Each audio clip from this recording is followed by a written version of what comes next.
On September 1st, 1923, a magnitude 7.9 earthquake struck the Kanto region of Japan. Within hours, 40,000 people fled to a single empty lot in eastern Tokyo, the former site of an army clothing depot. They brought everything they owned: tatami mats, bedding, clothing, loaded onto wooden handcarts and stacked across the open ground. Thousands of tons of fabric and straw piled in the one place they believed was safe. 38,015 of them died. This is the story of how 40,000 people carried the fuel for their own death. This fire had a fatal flaw, hiding in plain sight. Let's see how it broke down. The lot was enormous, 160,000 square meters of flat, open ground with no buildings in any direction. In a city built almost entirely of wood, an empty field was the safest place to be. The earthquake hit at 11:58 in the morning. Across Tokyo, cooking fires overturned. More than 100 fires broke out simultaneously. The city's water mains had fractured in the quake.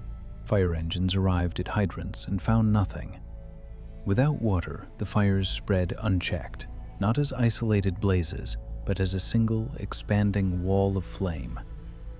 By noon, the streets surrounding the empty lot were filling with smoke.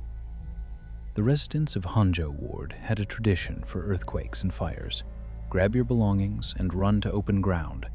It had saved lives for centuries. By 2 o'clock in the afternoon, 40,000 people had gathered at the former depot, along with everything they could carry. The lot was full, not just with people, with fuel.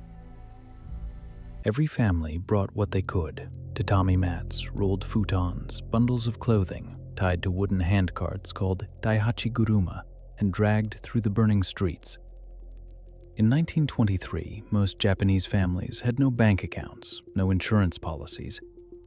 Their wealth was physical, woven into the mats they slept on and the fabric they wore. Leaving it behind meant starting over with nothing, so they carried it.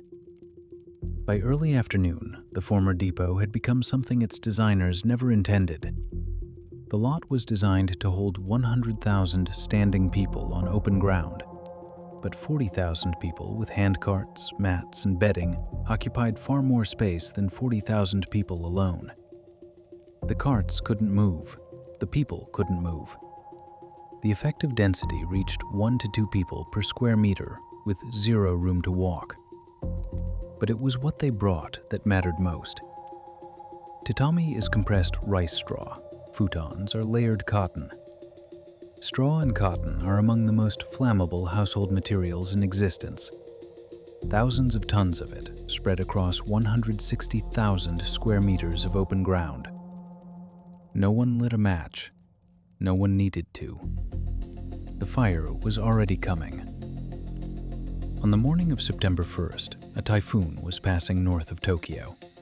The storm itself never made landfall, but its outer bands pushed a strong southwest wind across the Kanto plain. The sustained wind speed that afternoon was 22 meters per second.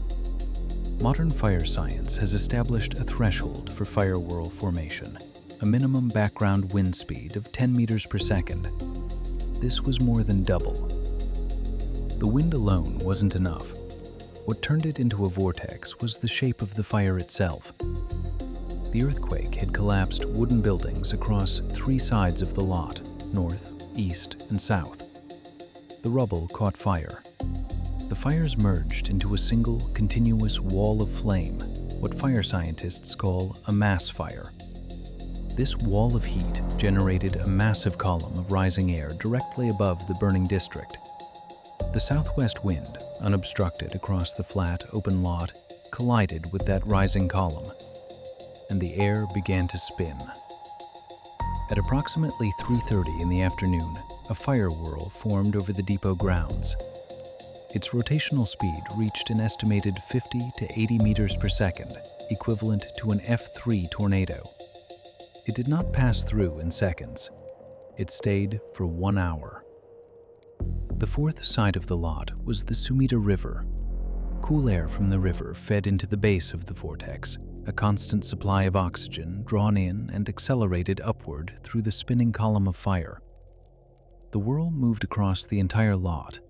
There was nowhere it did not reach. The whirl did not simply burn, it consumed. As the vortex swept across the lot, the thousands of tons of straw and cotton ignited, not from direct contact with flame, but from radiant heat alone. The combustion consumed oxygen faster than the surrounding air could replace it. Inside the whirl, oxygen levels dropped below 10%. At 12%, a person loses consciousness. The burning materials released carbon monoxide. The concentration reached an estimated 3,000 parts per million. The threshold for immediate death is 1,600. This was nearly double. But it was the heat that arrived first. The radiant heat flux surrounding the vortex reached an estimated 100 to 200 kilowatts per square meter. A second-degree burn occurs at 1.5. This was more than 67 times that threshold. At that intensity, exposed skin sustains fatal burns in seconds, not minutes, seconds. And the 40,000 people on the lot could not move. The handcarts had locked together. The mats and bedding blocked every path. The crowd's walking speed had dropped to zero. They had carried their possessions to the safest place they knew, and their possessions held them there. Straw and cotton, the most flammable materials in a Japanese household, were spread across every square meter of the lot. 40,000 people had carried them there to survive. A typhoon hundreds of kilometers away delivered a wind more than double the threshold needed to turn rising heat into a vortex. The flat, open ground gave that wind an unobstructed path. The same density that made evacuation to the lot possible made evacuation from it impossible. The fuel was already burning beneath their feet.